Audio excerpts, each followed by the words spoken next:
Awesome. So hello, students. My name is Alexa Rose. I'm a Maker Fellow AmeriCorps Vista.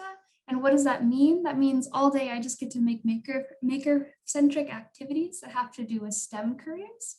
And what's a maker activity? That's anything that's hands-on and kind of fun, builder-motivated activity. And we'll get to do one at the end of this presentation because who doesn't like to do a fun hands-on activity? I come from an organization called BoSTEM, which is an initiative of United Way of Massachusetts Bay and Merrimack Valley. And we serve K through 12 youth and get them inspiring STEM education resources. I would love it if you guys all followed us on Instagram. We're at UW BoSTEM and we release a ton of awesome resources. So this presentation today is just kind of an overview of what STEM is, why you should be a part of STEM, and then some job careers you may not think of that are in STEM. And then I'm going to have you guys kind of explore a job opportunity on your own and do a hands-on activity. And I stole this template lovingly from Colorado State University and their STEM warehouse because they're a very good repository of sources, but I have changed it quite a bit. So what is STEM? STEM stands for a cluster of careers in the fields of science, technology, engineering, and math, and we'll break down all of those if you have no idea what any of those are. And what do you really mean by STEM? It's any field or career that creates, discovers, or applies new knowledge to make life better for all. STEM careers search for new information, methods, and ways to do and understand things better. They work to effectively and efficiently solve the world's problems. They require you to innovate, create, and discover. And they require you to ask why and how things that need to be built, invented, and designed. And you should be a part of STEM careers because the world needs you. And you may not have been getting the message, so you should definitely be a part of STEM careers. STEM careers as a whole are cutting edge, profitable, beneficial, and really in demand. Recently, the Department of Labor released that there's going to be an 8% increase of STEM careers every single year. And while 8% kind of seems like a minimal number, that equates to about 10 million jobs every single year. So that's an insane number. And in Boston alone, it's about 5 million a year. Don't quote me on that, but I usually have good statistics on it. So the STEM field in Boston alone is growing exponentially every single year. So there's another reason to be a part of STEM. People attracted to STEM are usually investigative people interested in knowing, finding out, analyzing, thinking, and exploring, which I think applies to most people here. People who like STEM are often realistic people interested in work that demands physical activities, hands-on tasks, practical solutions, and tool-oriented problem solving.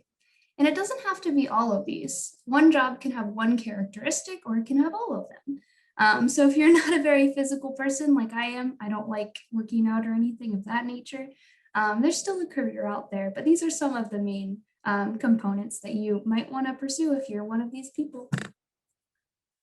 STEM fields value people who are interested in creating and being outside the box or artistic, interested in organizing, processing, and record keeping or conventional people, people that are interested in helping society and individuals or social people, and people that are interested in leading, persuading, and selling or enterprising people. And that really covers the whole spectrum of people. And usually people think of artistic people not really vibing with STEM, but that's completely inaccurate. We really value artists and different perspectives. And then STEM is a way of thinking, doing, creating, organizing, and helping. All career interests are needed in STEM careers one way or another. All career interests use STEM knowledge and tools in their field. STEM interests are incredibly cool because they make a real difference in everyday life. And then why is STEM important? It contributes to the global currency every day. The US economy creates a wealth of jobs. China and India are increasingly wise competitors with much large populations from which they draw talent.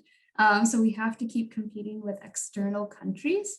And in recent history, there was the space race. I'm sure you guys learned about the Mars landing that happened really recently. There was a global economic crisis that STEM careers really helped towards. And there is an achievement gap with STEM, so we have to get more folks interested in STEM to be able to pursue these careers. And then how do you benefit from STEM today? What are the everyday outcomes of STEM? They may not seem plausible at this point, but I'm sure you have something right now around you that has been a product of STEM. So these could be cell phones, smartphones, or MP3 players. They can also be the computer you're watching the Zoom session on. They could be video games, they could be movies, they can be cars, they can be photography, and even a very specific example, they can be plastic. And this comes from petroleum engineering. And you can actually see all the different careers that contribute to the items you have that are just around you right now. I'm sure you have one of them around you. And then some places you might be surprised to find STEM in healthcare, in construction and mining, in the library, which we're technically in, in manufacturing, and in social sciences. And here you can see all the different careers that contributed to those areas, and then how those careers are used in those areas. And then what's in it for you? You get really good pay. That's the first benefit. You earn respect. You learn new things every day. You get to create new technologies, and you get to be generally valued by society. You get valued by other careers as well. I want to put that stipulation, but it's nice to feel valued. And what are some average salaries? Engineers can make between 52,000 to 83,000. And chemists can make 66,000. And then the maximum for a biochemist can be about 83,000. And this doesn't include some wages that are in the medical field. You can get up to, I think some careers you can max at 100,000 and only work 3 days a week, which is kind of cool. I also want to note that not all STEM careers require a college education. Some of them you can just get certificates in, which would require like a year or two at a college or community college, and be relevant to a STEM career. For some coding jobs, you don't even need that. You can do an AP computer science class and be relevant to some jobs and get into coding really quickly. So you don't have to go to college in order to be relevant for these careers. And then STEM by career paths, we have science, technology, engineering, math, computing, and healthcare. And I'm going to get into those categories. Here are some of the science careers. We have agricultural and food scientists, so everything you eat, biological scientists, conservation scientists and foresters, medical scientists, atmospheric scientists, chemists and material scientists, environmental scientists and specialists, geoscientists and hydrologists, physicists and astronomers. And if anyone's interested in a specific career, at the end of this, we can talk about those careers. I just want to give a bunch of examples of STEM careers, and then we can talk about ones maybe you're interested in general. And also all of these are hyperlinked, as you can see, so you can click on all of them, which would be great too. Some careers in technology include computer network systems and database administrators, computer scientists, computer software engineers and computer programmers, computer support specialists, computer systems analysts, and so much more, honestly. Also, I should mention that a lot of people think coding, you have to be able to code to enter any job in technology. That's not necessarily true. There's a lot of support people that aren't doing the on-the-ground coding that are maybe doing different jobs, like the computer support specialists. They don't necessarily code, but they're really good with technology. So I'm sure you guys have become really familiar with technology this year, and I bet you would be relevant to a computer science job as well.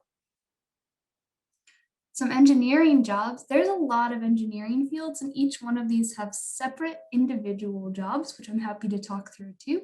But the fields of engineering are aerospace, agricultural, biomedical, chemical, civil engineering, electrical, electronics, which are different, environmental, health and safety, industrial, marine, materials, mechanical, mining and geological, nuclear, and petroleum engineers. And then some math careers include actuaries, mathematicians, operations research analysts, and statisticians. And then some top STEM industry clusters would be advanced manufacturing, aerospace, biotechnology, energy, geospatial technology, which is anything from like, I know those are big words, but those can be mapping devices, your Google Maps that you're using, and so on and so forth. Healthcare, homeland security, information technology, nanotechnology, and transportation. And then the top STEM disciplines that are always hiring are chemistry, computer science, engineering, environmental science, geosciences, life sciences, mathematics, physics, and astronomy, and really just all STEM disciplines. So I just listed a couple here to show kind of the main hubs that are usually always hiring, or it's really easy to find resources on, but honestly, I have resources on this PowerPoint to all of them. And then how do some majors fit into one STEM workplace? You may be thinking like, wow, that's a lot of positions, but how do they all function within one space? So I added this resource from the Jet Propulsion Laboratory, which is part of NASA, which is very exciting. As you can see on the BoSTEM team, we really love space. So all of our examples have to do with space.